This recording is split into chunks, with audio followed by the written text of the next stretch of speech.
Hi, Meg's here. She's coming.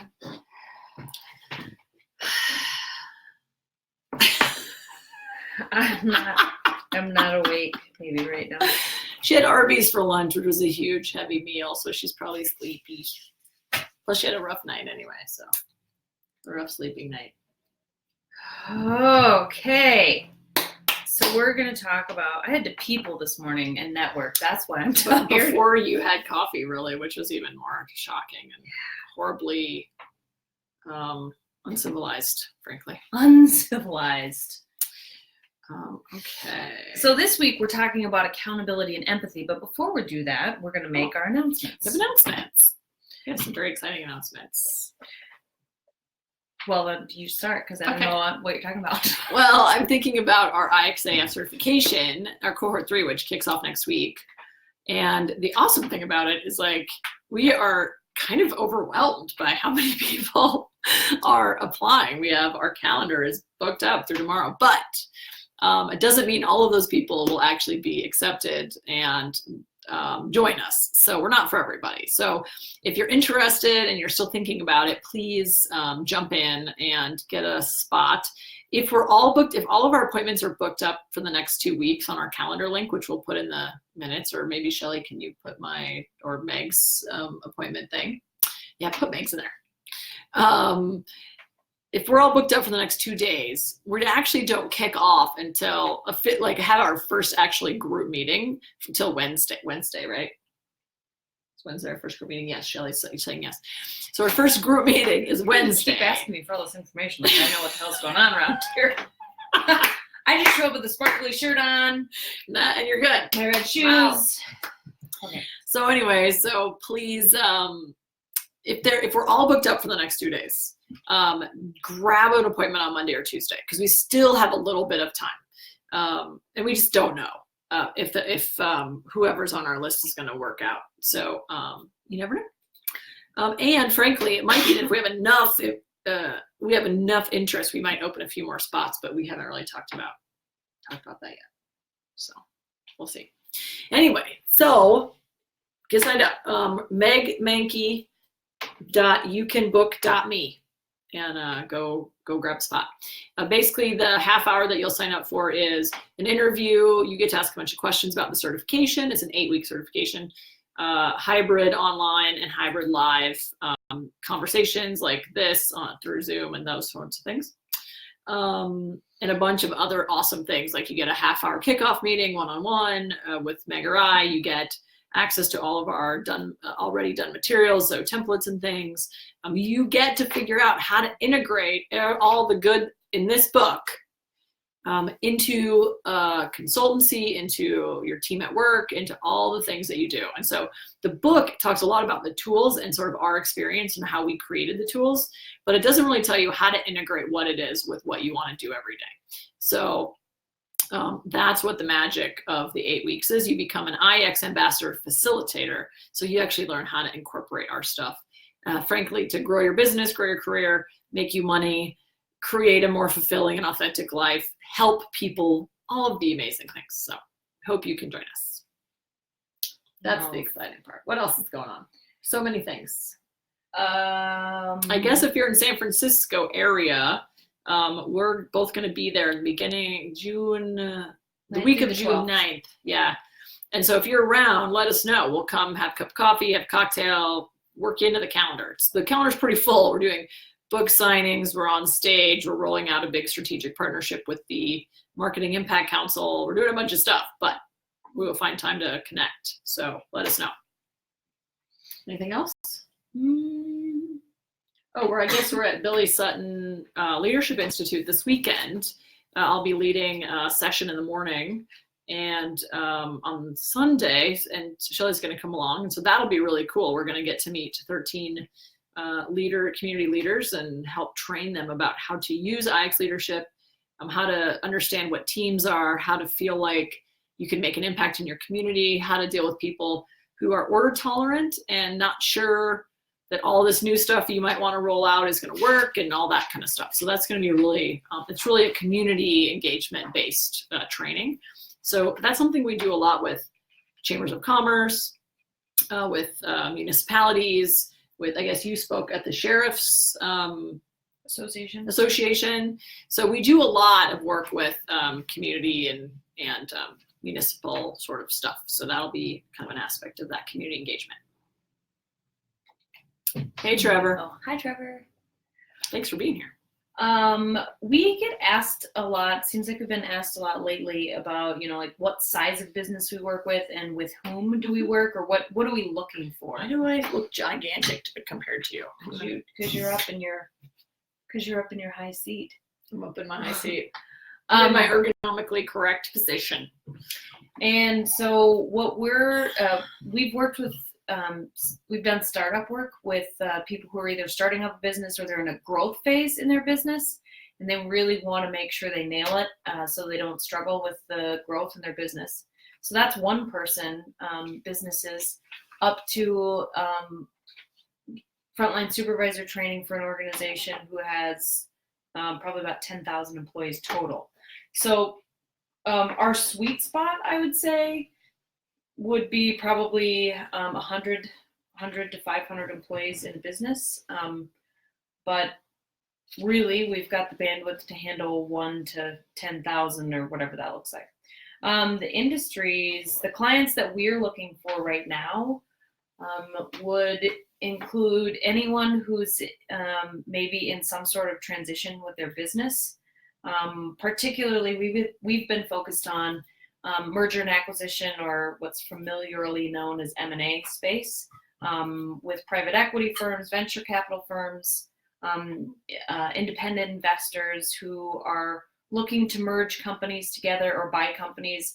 And we provide what we call cultural due diligence, or do a gap analysis on the culture between the two organizations, and then help foster alignment in there as the transition goes along. And then also in manufacturing, mining and construction. And that's mostly because those are the people I've worked with a lot in my career, and those are my folks. People.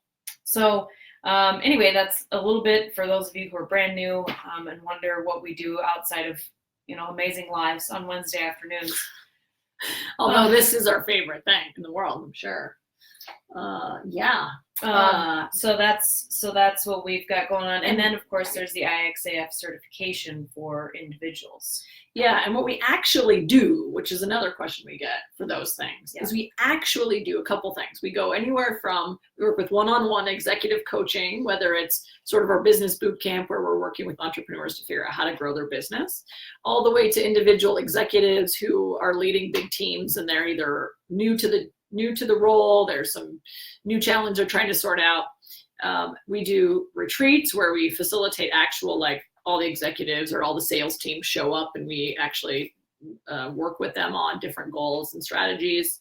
And then we also do like 6-month programs, 12-month leadership training. You get long, and we get, it's not our sweet spot. We prefer shorter, more intense things, but with a really big company that we've been talking to, big holding company, that would be a 2.5-year commitment, just because there's you have to kind of filter the stuff down through the org chart, and there's a huge company. So, but mostly we do in-classroom training, executive coaching, and then of course with you guys and other entrepreneurs and entrepreneurs, then we do the IXAF certification. Easy for me to say. Yeah.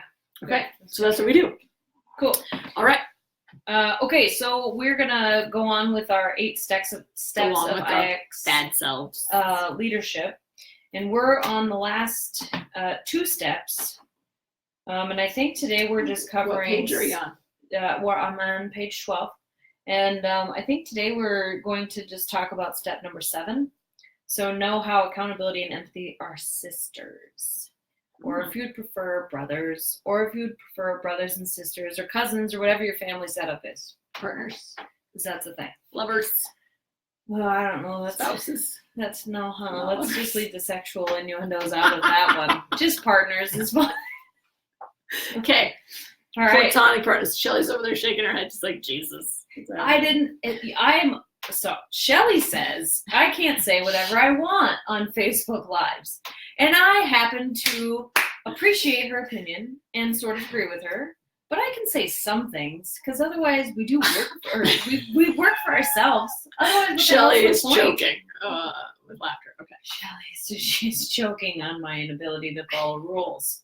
But that's just, Shelley just better get used to it because Meg doesn't follow rules. Yep, it's right. She loathes rules. I'm pretty sure that's what we said in the book. I'm pretty sure. Independence, loathe. I do loathe rules. Loathe. Okay. I laugh in the face of rules.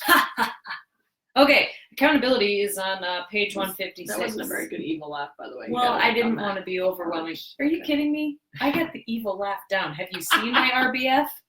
I got the voice to your go with RBF it. is like, I gotta like explain it to people. Oh, it hurts. Okay. All right, what are we doing? Accountability is on page 156. The quote is a good one, so I'll quote it. 99% of all failures come from people who have a habit of making excuses. Oy. Guess what my favorite thing is to talk about? For those of you who were here last week, you already know. It's excuses. Accountability. That quote is by George Washington Carver. And so Rachel and I were just having a great conversation about accountability on the way back from Rapid City. Mm-hmm. And we talked about how do you really foster accountability and what does that look like? Well, there's a common, I think, for leaders, all leaders. I think I'll start generically with all leaders, then we can talk through the different culture types. Sure. So I think generically for all leaders, there's a sort of a need or a desire to kind of own people's ability or inability to get something done.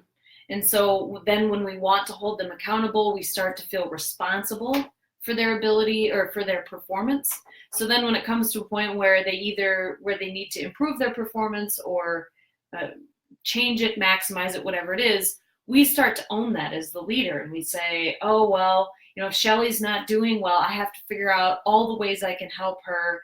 And we hear a lot, all the time from our clients, well, it's not really their fault, or it's not really this or that.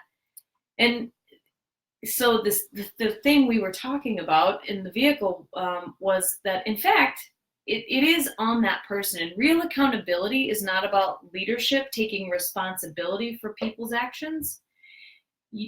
Real accountability is about setting parameters and expectations for a person or people, so that and then giving them the kind of the rules of success. What does success look like, and then letting them go on and do that thing. And so, really, accountability is about giving people what they need to succeed, but letting them do it. Succeed or fail, and then that's not about you. And you're not responsible for that. And this is why I think a lot of organizations keep people around for a long time that they shouldn't keep around. They keep sort of fostering them and holding on to them. Well, I think we can really get Johnny to turn the corner. Well, if Johnny's, if you have laid every bit of groundwork that you can, and Johnny's still not turning the corner, pulling himself out of the quicksand, drinking the water, use whatever analogy you want, then Johnny, it's up or out. And I know, the whole big joke is Meg likes to fire people. I don't like to fire people, but I do think that the onus is on a leadership team to make sure that your team is all functioning correctly. And so if Johnny's not functioning correctly, Johnny is actually holding back the rest of your team. And only he can decide if he's going to be accountable for that. But the way to create real accountability in an organizational setting is to make sure you have all the parameters for success in place for people, and then they get to choose if they're going to meet those requirements or not. Not you. You don't own that. That's not on you. That's on them. And I think and it also applies for people who are in a small business or entrepreneurs or solopreneurs, where literally you're working with clients, and it's the same way. So, you can't make your client be successful, take on the transformation they're asking for. Sort of like if you think about weight loss. It's a gajillion-dollar industry, so we're all aware of it. We all think about it. So you can create a framework for people to help them lose weight. But whether they lose weight or not is their responsibility. It's their choices, it's their everyday choice. And so if we think about leadership, it's the same way. So if you have, the most important thing though that IX leadership brings to that kind of approach to accountability is that you as a leader, or you as a person who has clients who you're trying to support, the important thing there is, what do they need to be successful? So if you have a client, if you have a person on your team and they want to get promoted, for instance, we ran into this example with a client a couple weeks ago.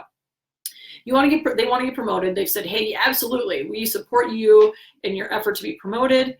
But you have to decide, do you want to be in charge of this department or this department? Or maybe the question earlier, I think, was, well, you have to make a decision on what department you want to be in. Well, the challenge is if that person is an order tolerant person, then that is too chaotic for them. That doesn't feel like it's a decision they can make very easily. So if you know that you're working with an organizer or a stabilizer, what you can say is, we really need new leadership in department A or department B, and then let them decide which department works well for them, or what target they want to shoot for, or what they want to do, how they want to get there.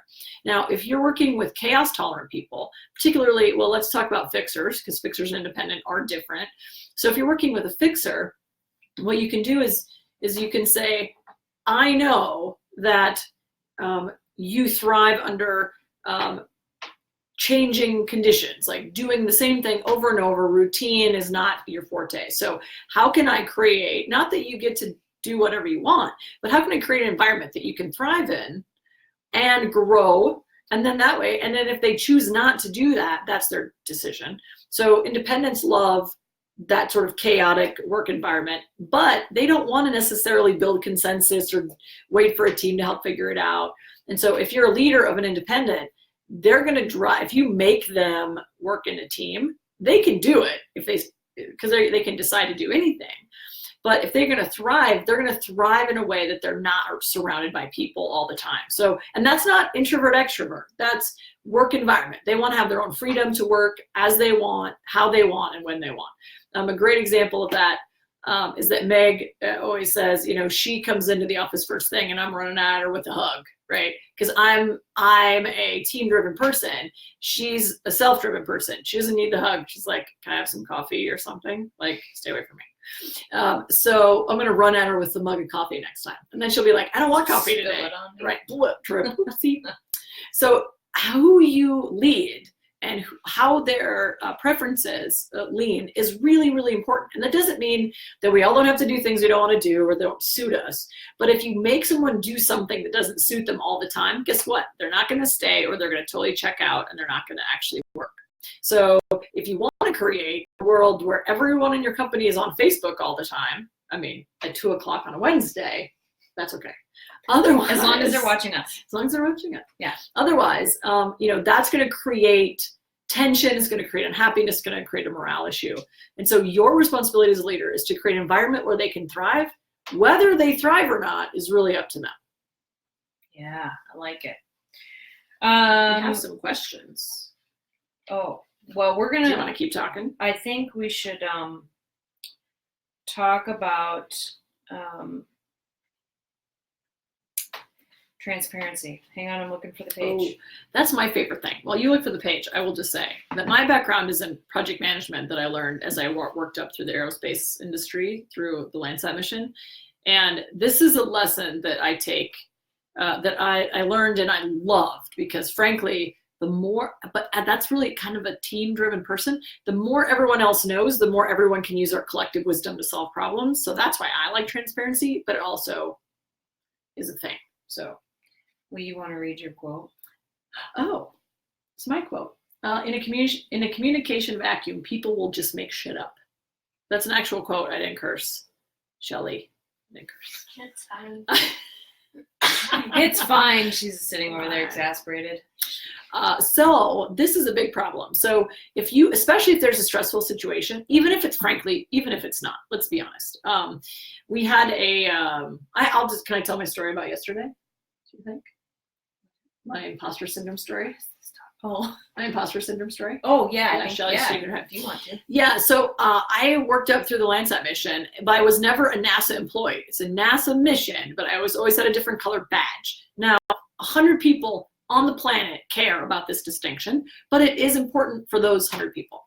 So I'm always very clear about worked on the NASA mission, did not work for NASA. It's a thing. Look at my LinkedIn profile. I'm very clear about all that.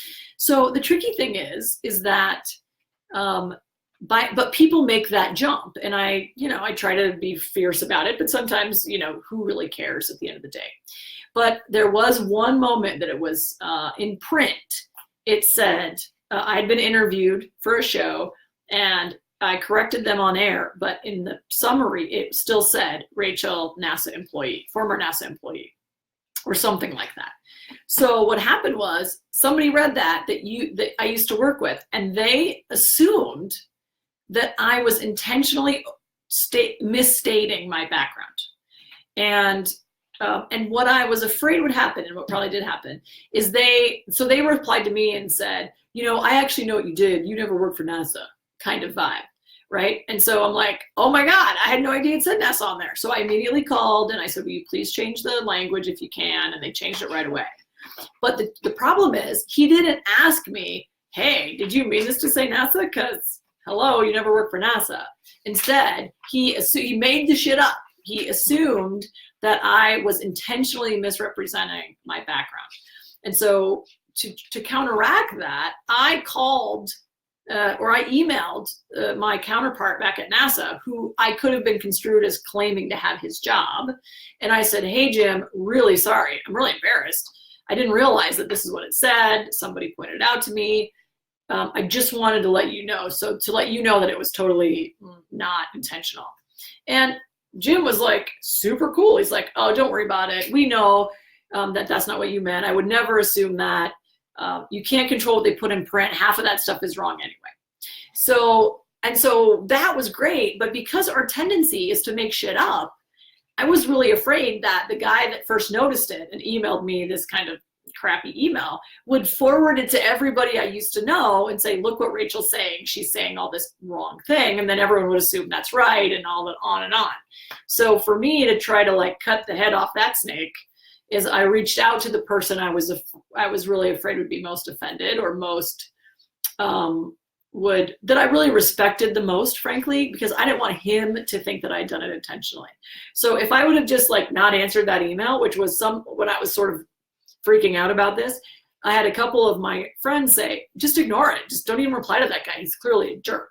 But for me, that means that that story is going to run rampant if I don't address it. So I felt like the way to address it and be transparent is to cop to the mistake that I didn't check, and let the people know that would be mostly impacted. And frankly, I cared most about knowing or thinking that of me. So that's a great example of something silly that doesn't even mean anything, but all of a sudden it becomes this big thing because people assume that they know the answer instead of asking.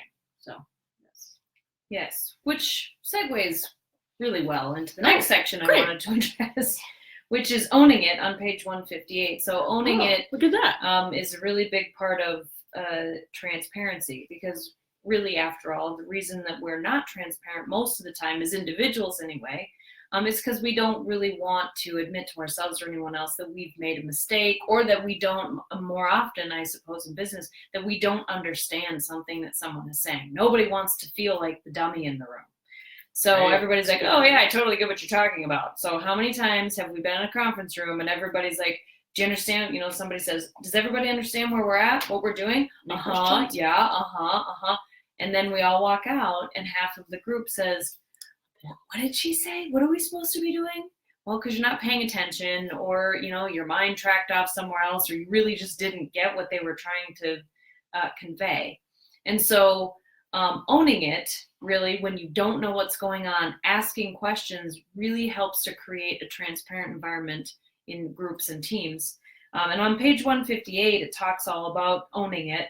And along with that is the accountability loop, which if it isn't already on the Facebook page, we'll put it on there. It's on there. Okay, so it's in the files in the group. So on the top, there's the accountability loop, and then on the bottom is the victim loop. Now, we all operate in the victim loop, I would say most of the time. Even those of us who teach this stuff and practice it end up in the victim loop. And so it's really important to take a look at page 158 in the accountability loop and the victim loop, and think about the kinds of actions that are associated with those two different experiences and ways to experience life, and decide which ones you're in more often, and start and read this chapter on how you can use accountability loop more often. So it talks about, especially in the business environment, focus on the work.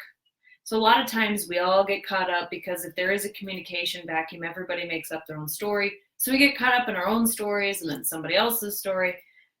And this was always the advice I gave when I was in HR, because people who manage really humongous big projects or things don't know anything about people, and that makes them really nervous to have to tell someone that they're either not doing a good job or that they need to do something different or that they stink or whatever. So you just focus on the work. Keep your conversation focused to performance-based issues. And that really helps stop a lot of the gossip and the conversation that isn't actually productive for your team. Talk it out. That's part of the transparency. Forgive yourself, forgive others. And this is probably, I would say, the most important part of accountability, or the part that's overlooked the most. So we talk about in change that there's a point at which you let go. And if you don't ever let go, we all know someone in their life who hasn't let go of a bad experience, and they still hate the company, hate the person, hate the dog that bit them, hate the whatever it was. And because they haven't let go of that experience and moved on with their life.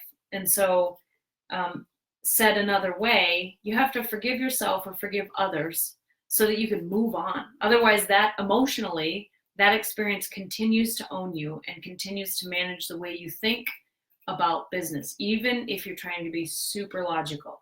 So I want you to exercise the day. Think of a time when you're really upset with someone, and think about the days following that. Let's say for the 7 days following that time, you're really upset with someone. How did that impact what you did every day? Were you listless? Were you anxious? And did you eat more? Did you eat less? Were you more productive? Eat less. Were you? If only. Were you more productive or less productive? Were you more got a lot more stuff done but didn't really get things done that you needed to get done? Did you, your laundry was clean and you actually golded all your cabinets, but in your kitchen, who does it anymore? My grandma. What are you talking about? Gold? No. Oh yeah, it's like this. It's like a cleaner cabinet. It's like wood polish. Okay. Oh. Anyway, I spent a lot of time at my grandma's house when I was a kid. Right. Hey Shelly, could you turn the light on for us? We lost the sun. It's getting a little dark in here.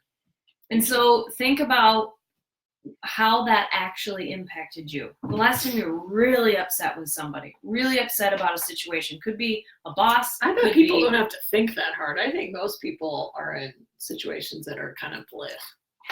Now, I'm not talking about blech because that feels normal. I'm talking about, think about something that hurt, because you can then remember emotionally and psychologically what the feelings were after that.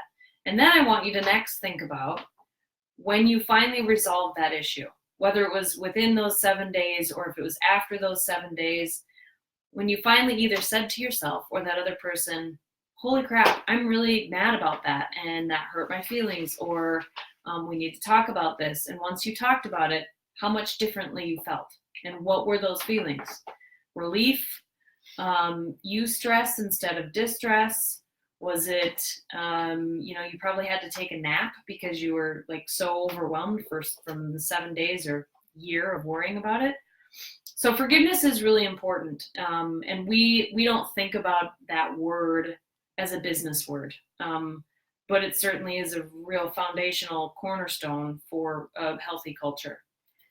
And then call out excuses and document results of success and failure. So just kind of like I said with the exercise, if you don't go back and think about times when it's felt like crap, then you don't really know what crap feels like different than success. So make sure you're documenting successes and failures. So that's kind of the recipe that we have in here for operating in the accountability loop. I like it. I think the other thing I can tell you just briefly from that moment where the guy was like, send me the crappy email, and I'm like, okay, how do I, first of all, fix the thing that was wrong, and second of all, feel like I'm holding myself accountable to what happened. I literally couldn't do anything else. Like, I had a one-on-one appointment, workout appointment that I keep every week, and I literally said, love you, Joan, I need 20 minutes to solve this, because I couldn't do anything else until I figured I did as much as I could to make that problem go away. So I literally was giving up the thing that I had committed to in order to fix it. So just that tiny little thing was that level of distracting. So it is definitely worth considering. And frankly, what I decided was our lives are amazing. And so that little bit of disruption, anxiety, negative, people assuming things that aren't true, nomad header principle, that was so distracting that I had to get it fixed immediately, because frankly, we don't really deal with that kind of stuff all the time. Like, our life is freaking great. So we don't have bosses that are shit. We don't have, colleagues that drive us crazy most of the time. We have transparent and open communication, so it doesn't happen for very long. It doesn't stay. It doesn't stack. Stop it. You're being a jerk. That's right. That happens. Okay, so I think it's already 2:30. So we haven't quite talked about the empathy and accountability as sisters. Well, I think these. I know. I'm just saying we got to talk about this in there. Okay. Let me see. Okay, well, we're kind of talking about accountable now, so why don't we answer the one that's more on straight accountability, and then we'll feed into empathy. How's that? I like it. What are some steps to hold yourself and your team accountable? We just talked about. We just talked about it. I think we just answered that question. So start on page 1. I did want to mention that the accountability loop is not ours. It was created by Mark Samuel, and we borrowed it because we think it's amazing. Yeah. We cited him. I mean, we didn't steal it. Yep. To be transparent. Right. Page 158 is accountability loop and the steps that go along with it. Follow. Yeah, and that's great. And frankly, the other thing about accountability is to hold yourself accountable. I think a lot of it is practice. It never once occurred to me to not get a hold of Jim and talk to him about what was going on, because he was basically the one that would have been sort of the one that it looked like I was taking credit for his work. And so it was immediately clear to me that I had to reach out to Jim and let him know that I'd messed this thing up. And I bet, 15 years ago, don't ask me how long I've had a career. It's been longer than 15 years. So 15 years ago, I probably would have just felt really embarrassed and not known what to do. And so sometimes it's really hard, especially if you're more order tolerant, to do those things, because it feels very chaotic, very conflict oriented. So first of all, give yourself a little bit of a break if you aren't used to thinking about it this way and you're very order tolerant, but also be aware that you can push yourself out of that a little bit by practicing it in little steps. So in practical reality, if you are all accountable and no empathy, which we'll get to in a second, then you're a dictator, right? And so that's where we have to be careful about accountability. It is important, but you also have to have some empathy. And so that kind of leads into our next section. Do we want to look at the question, or do you want to look at the section of the book next? I think the questions actually, like you said, feed in. Well, the next one is, how do you balance empathy and accountability to create a successful team? There you go. All right, well then, the next quote is, leadership is providing mechanisms and safe platforms by which your people can be brave enough to be accountable. That was my quote. So that's on page 180, where we talk about empathy and accountability being sisters, partners, cousins, whatever. Intermingled. So, historically speaking, leadership has kind of been there's a spectrum of leadership. The one that tracks the most in the middle, I would say, is transformational leadership. And then I would say IX leadership is pretty much smack dab in the middle, because we built it that way. Of what? the spectrum from basically laissez-faire leadership, which is dictatorship, to servant leadership, which is group hugs and trust falls. Right. Well, yeah, that's not the intention, but right. No, right. I mean, when properly implemented, servant leadership is about prioritizing your people, right? Which is similar, but there's a lot more focus on the servant. You're there to serve your staff mentality. Yeah. So, Rachel and I think that servant leadership is effective to a point, and then it loses traction when it doesn't marry that empathy or servant mind with accountability, because then you fall back into that trap of you start as the leader being responsible for everybody's behavior, good or bad, performance, good or bad. And so really the sweet spot of leadership is where empathy and accountability intersect, so that you can employ Mad Hatter principle. Do we need to explain that? Do you think I think that's just a topic for another day, because that could be a whole topic on its own. So Mad Hatter principle is on page 184 in the empathy section. But you can employ Mad Hatter principle, meaning that you give people grace and you use common sense when you're thinking about a situation, but you also realize that the real reason that there's a conversation to be had in the first place is because they are not being ultimately effective in the business. And so that's really the sweet spot for how to engage people in a culture that's healthy, not only for the individual, but also for the teams and for the organization. So when I started working in an organization I was at, I went around, and I was HR, and I went around and I just talked to people and said, hey, what would you love to see around here? Making no promises, but what would you love to see? Well, I'd love to see Shelly over there actually pull her weight. And more often than not, that's a serious joke. Seriously. Yeah. Plus, you would not have been hearing that on the TV for the first time. So if that was a problem, we wouldn't actually say it to you.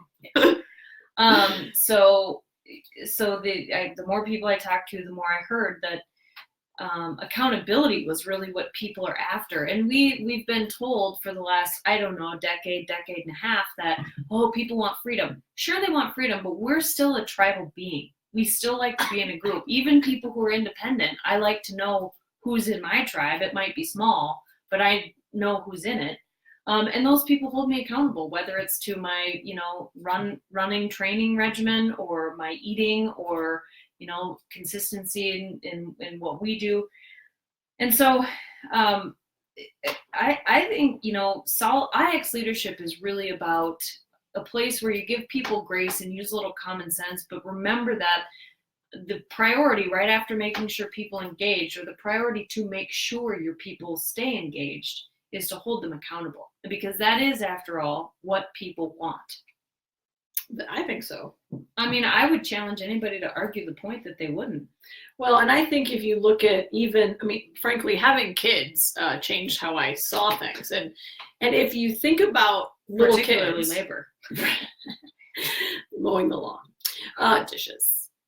If you think about kids, though, most kids thrive under a known set of rules, and then sometimes they break the rules intentionally to see what they can get away with, or to see how much they can push, and to see how hard that boundary is. And frankly, I think if you simplify accountability into, this is what you need to do, this is your boundary, this is what we expect of you, then people can either rise to meet that, or they can totally fail at it, but it's up to them. And so to me, it's almost like that kid thing where it's like, but you also have empathy for kids, right? We were talking about sometimes. But like, let's see if they didn't get enough sleep, if they're hungry, then maybe they are going to be misbehaving. And at the end of the day, us as parents, we say, well, Alex, literally, I kept her out until super late last night because whatever happened. So I can't hold her to the same level of accountability the next day because I've forced her to only have 8 hours of sleep instead of 10. So then I have to have some empathy about her behavior, how much tolerance she's going to have to do with the things. And so the important thing for us, I think, is when we look at colleagues, we give them the same level of understanding, whether it's, I know that Meg's on her own this week with both of her kids, and so she's got to get them off to school and do this and all the other things and chase around after school. So guess what? And she wants to get a workout in. So maybe she's not going to be in the office till 10. I don't care, because I know that she's going to get her work done. On the flip side, it might be that, hey, I want, for the way I work better, is I'm in the office. And so when I'm not in the office, I kind of forget about the office. I'm very compartmentalized. And so it's easy for me, if I'm not in the office, to not get work done, or to not get my calls made that we're committing to, or all the things. And so then if I'm not going to be in the office and I'm not in front of Meg, Meg can say like, hey, you need to be in the office today because we need to talk about some things. And so it's really important to give enough empathy to give people room to be human and feel valued, but you can't give them so much that the accountability piece falls down. So that's really where the accountability and empathy is a strange teeter-totter that you have to figure out how to balance it. And it's probably different for every company, every situation. If it was a marriage versus a business versus a church group versus a whatever, it really is going to depend. Some things, some boundaries are hard stops. We have to do X. Like I was just on a choir trip to Europe, and if you were not at the bus on time, the bus is freaking leaving. So sometimes you have to be on time. And frankly, we had one young woman who was late to the bus, and basically she was told, okay, well, you can't, you have to be with somebody all the time, because if you can't get to the bus on your own, then you have to be with someone else who's going to get on the bus. And so there's that, but otherwise they had a lot of flexibility. So, it's the tricky part is it's not an easy solution. It's not an easy answer. You have to, I don't know, you have to be willing to be transparent and ask questions. And that's where the conflict thing gets a little tricky. Yeah, I think the real takeaway for empathy plus accountability, the real takeaway is that we all as humans have been trained to think about them transversely or conversely, so that you can either be empathetic or you can hold people accountable. And that really just isn't true. I mean, it's more difficult to do both because then your employees say, well, you gave so-and-so leeway or this and that. But the real gold in there is that if you have a strong set of policies and procedures or the way you consistently manage things, then you have an opportunity to be empathetic on a case-by-case basis. And so really, the mindset shift with this in IX leadership is that those two concepts are married. They are together, they are partners, and that's a healthier way to lead and do business. It's not that they're opposite and you have to figure out which one you're going to use. You can use them together. It's difficult, but you can do it. It requires more discipline than I think most other leadership styles do.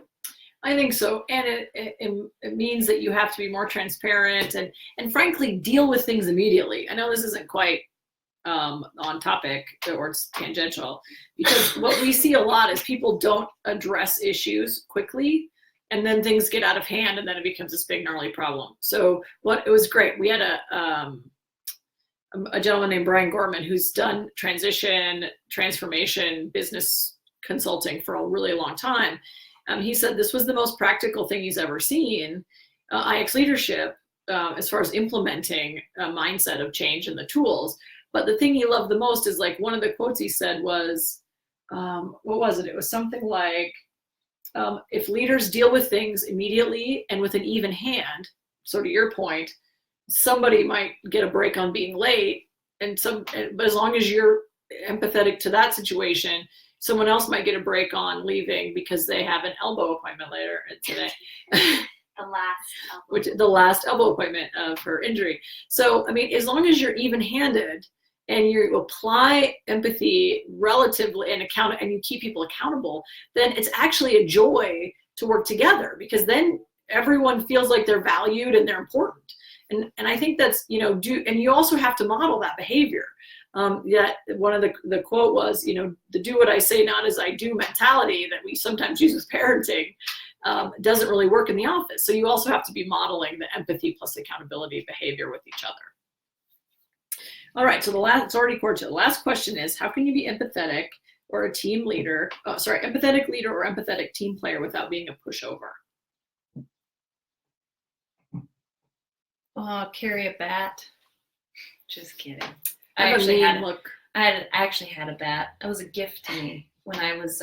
Oh, Jeff Hazlett has a bat too. Yeah. It's called his motivation stick or something. Oh, mine was just called a bat. I didn't use it ever on anybody. I threatened a few people, but you did. In a friendly sort of, I dare you kind of way. Anyway. Make my day kind of way. Yeah. Well, I think the important thing there, it kind of goes to one of the things you said about accountability, which was focus on the work. So if you're an empathetic leader, you can be as empathetic as you can be, but if the work is not getting done, that is a problem. So a lot of times it's, especially if you're an order tolerant person and thinking about like, you want to be open-hearted and warm and caring, and that's great. I mean, we don't see that around here very much, but it's still a business. I mean, Meg says that all the time, like you're running a business. That's why you're here. And so if the work is not getting done, then that's a big challenge. So you can be as empathetic as you want, as long as the work's getting done, as long as you're holding people accountable. So that's how you don't feel like a pushover. And frankly, if you're feeling like a pushover, it means that you're not holding people accountable, I bet. What do you think? Yeah, definitely. If you're feeling you're being taken advantage of, and you want to employ victim loop excuses and say, well, Rachel's always trying to take advantage of me, but you're actually not holding the Rachel accountable for whatever it is, guess who that's on? That's on you. So if you feel, that's on you. Me or the you. Not Rachel in Not that Rachel situation. So I would say, the way if you want a visual in your mind, the way I think about it is, if you have a graph, let's say, and is this your x-axis? Yep, that's your x-axis. No, that's your y-axis. Your y-axis is performance of the person, and this is empathy. Your x-axis is empathy. Your empathy should be driven by their performance. So if their performance is higher, then your empathy, I would say, could be higher, especially in this day and age where we have more flexible schedules and you're, more on a pay for performance basis, where people get their work done and then they go home. I mean, then you do have an opportunity to be more flexible if in fact the business of your business is to get business done. Now, if you're in an environment where, I get challenged on that a lot, that, if I have a group of employees and it's shift work and I don't have any opportunity to make any amount of excuses for people, well, then that's the industry that you are in. So your empathy can be pushed, then your y-axis is more your policy and procedure and your performance. So you can't break the rules of your business. That's why they're there. And that's really hard to do. It's really hard because you hear some really true, sad stories. People can't get to work on time because they're a single parent and they have nothing to do with their 7-year-old and they're supposed to be to work at 6:00 in the morning. Yet somebody has a sleeping disorder and they don't get enough sleep, so they don't hear their alarm go off. Another mental tool that I always use is to think, there are 8 billion people on the planet and everybody's got a reason why they can't meet some rule in their life. And maybe that means they shouldn't be in the role they're in. That's not up for you to decide, though. That's up for them to decide. And it doesn't mean you can't help them solve the problem. So if we have an employee with a 7-year-old that has to be at work at 6, and what do you do with your 7-year-old? Well, it might be that you spend a few minutes trying to find a 24-hour daycare, or you propose that, hey, can we have somebody come in the morning and take all the kids to school, like have a daycare on site, which happens with some really big organizations. So it's not that you can just say, the independent might say, too bad, but she wouldn't, because she has a GUI center, even though she's an independent. So the fixer in me wants to help fix that problem. It doesn't mean that I need to spend my whole life fixing it. There is a level of personal responsibility, right? Like, listen, if you want to be here on time and you're a single woman and you have 0 other reasons, freaking get up 5 minutes earlier. right? Go to bed 5 minutes earlier, whatever. But if there's truly a challenge that they need help with, help them out. I mean, don't just dismiss it. That's where the empathy part comes in, right? That's the balance. If they're late all the time and you help them and they're still freaking late, then that's the problem. And so that's where it's hard to know where that balance is, and you have to just practice it.